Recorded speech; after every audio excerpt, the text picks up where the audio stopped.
નમસ્કાર મિત્રો, અમારી ચેનલમાં તમારું સ્વાગત છે। મિત્રો, અમદાવાદના બાવળા બાગોદરા નજીક ભયાનક અકસ્માતમાં 10 લોકોના મોતના સમાચાર સામે આવ્યા છે।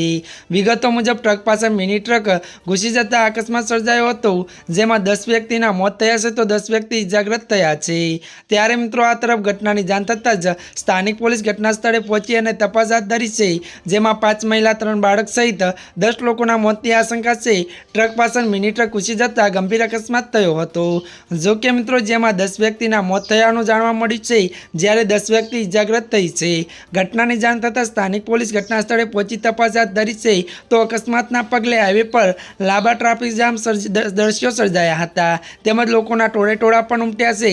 ત્યારે વધુ જણાવી દઈએ કે ઇજાગ્રસ્તને સારવાર માટે 108માં પટેલ હોસ્પિટલ ખસેડવામાં આવી રહ્યા છે। હાઈવે પર લોહીની નદી વહી હોય તેવું જાણવા મળ્યું છે। હાલમાં વધુમાં જાણવા મળ્યું છે કે ચોટીલાથી દર્શન કરીને પરિવાર પરત ફરી રહ્યો હતો, ત્યારે ટ્રક પાછળ છોટા હાથી ઘૂસી જતા 10 વ્યક્તિના ઘટના સ્થળે જ મોત નીપજ્યા છે। ત્યારે મિત્રો, અત્યારની આ દુઃખદ ખબર મળી છે। તો મિત્રો, આજના માટે આટલું જ। અમારી ચેનલમાં નવા હોય તો અમારી ચેનલને મિત્રો લાઇક, શેર અને સબસ્ક્રાઈબ